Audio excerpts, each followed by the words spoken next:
और दिल्ली के मुख्यमंत्री अरविंद केजरीवाल ने टीवी9 भारतवर्ष के कैमरे पर लिख कर दिया कि बीजेपी की 200 से कम सीटें आएंगी। उन्होंने दावा किया कि इंडिया गठबंधन की 300 सीटें आ रही हैं। सुप्रीम कोर्ट से सर आप 7 दिन की राहत चाहते थे, लेकिन वो मंजूर नहीं हुआ, तो फिर अब आपको जेल जाना ही पड़ेगा। मैं जेल जाने को तैयार हूँ। 2 तारीख को मुझे सरेंडर करना है और 2 तारीख को मैं सरेंडर करूँगा। लेकिन ये समझने की ज़रूरत है कि जेल क्यों भेजा जा रहा है।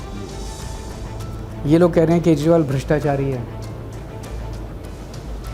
अगर केजरीवाल भ्रष्टाचारी है तो इस दुनिया में कोई ईमानदार नहीं है। इन्होंने कहा कि केजरीवाल ने 100 करोड़ रुपए की रिश्वत ली।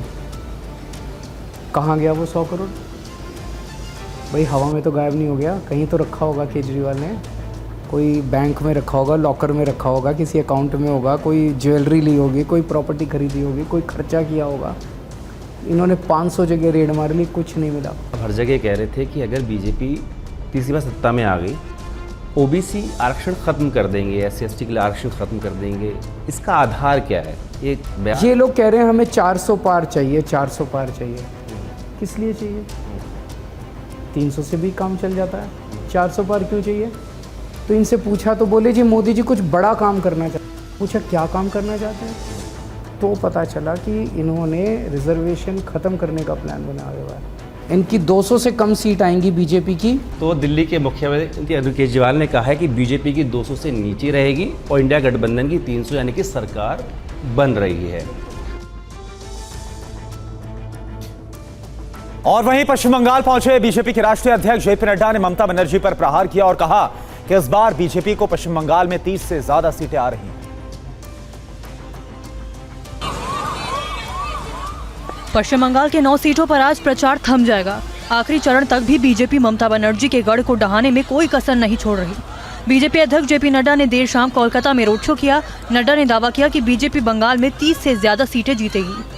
तो मैं उत्साह देख रहा हूं बंगाल में, मैं चौथी बार आ रहा हूं। जो मैं उत्साह देख रहा हूं बंगाल में और जो मैं उमंग और खुशी देख रहा हूं, वो स्पष्ट बता रहा है कि भारतीय जनता पार्टी के तरफ मोदी जी को फिर से तीसरी बार प्रधानमंत्री में बनाने में बंगाल पीछे रहने वाला नहीं है।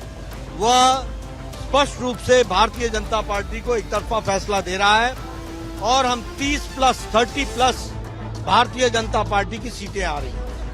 नड्डा ने कहा ममता बनर्जी अपनी कुर्सी बचाने के लिए देश को मुसीबत में डाल रही है। उन्होंने कहा ममता बनर्जी बांग्लादेश से आए घुसपैठियों को पोषण कर रही हैं। वो धर्म के नाम पर आरक्षण चाहती हैं, जो कभी भी नहीं हो सकता।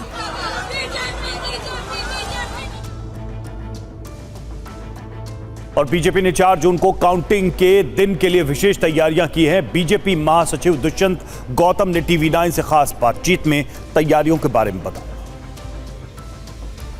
काउंटिंग की भी अपनी भूमिका होती ही है। अगर जो इतनी मेहनत की है और काउंटिंग पारदर्शी ना हो तो उससे भी बड़ा प्रभाव पड़ता है। इसलिए हमारे सभी कार्यकर्ताओं को 4 तारीख की काउंटिंग के लिए हम सब तैयार कर रहे हैं।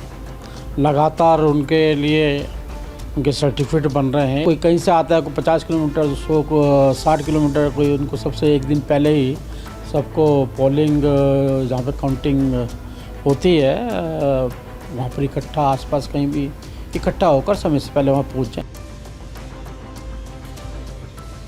संविधान निर्माता बाबा साहेब आम्बेडकर की फोटो फाड़े जाने के खिलाफ बीजेपी आज पूरे महाराष्ट्र में प्रोटेस्ट करेगी।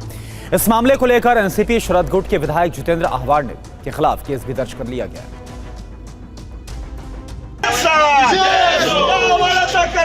एनसीपी शरद पवार गुट विधायक जितेंद्र आह्वाड के खिलाफ गुस्सा भड़क उठा है। आह्वाड की फोटो जलाए जा रहे हैं। दरअसल आह्वाड ने मनुस्मृति की प्रतिमा हाथ में लेकर उसे फाड़ने के बजाय बाबा साहेब अम्बेडकर की फोटो ही फाड़ दी। अम्बेडकर ने महाड़ में 1927 में मनुस्मृति होली मनाई थी। इसी याद में रायगढ़ के महाड़ के एक कार्यक्रम में वो शामिल हुए थे। इस घटना के बाद राज्य भर में आक्रोश देखने को मिल रहा है। आणि ज्या प्रकारे भारतरत्न डॉक्टर बाबासाहेब आंबेडकरांचा अपमान त्यांनी केलेला आहे हे महाराष्ट्र सहन करणार नाही। हालांकि आह्वाड ने इस घटना पर माफी मांगी है। महाराष्ट्रातील तमाम नागरिकांची दिन होऊन नतमस्तक होऊन माफी मागतो, क्षमा मागतो। एनसीपी अजीत पवार गुट ने कल ठाणे से लेकर मुंबई तक कई जगहों पर विरोध प्रदर्शन किया। जितेंद्र आह्वाड के पोस्टर फाड़े, उसे आग लगाई और खूब नारेबाजी की। किसी भी परिस्थिति में पाठ्यक्रम में नहीं आएंगे, पर जिनको नौटंकी नाटक करने की आदत है, उनके दिल में क्या है वो फोटो फाड़ते में साफ दिखाई देता है। इसलिए वो अब कितनी भी माफ़ी मांगे, महाराष्ट्र और महाराष्ट्र का तमाम दलित और बहुजन समाज, पुरोगामी समाज उन्हें माफ़ नहीं करेगा। उनके ऊपर महाड़ के पुलिस स्टेशन में गुना दर्ज होना ही चाहिए। जितेंद्र आवाड़ के खिलाफ अब तक पुणे के बंद गार्डन पुलिस थाने और महाड़ में कुल 2 मामले दर्ज किए गए हैं।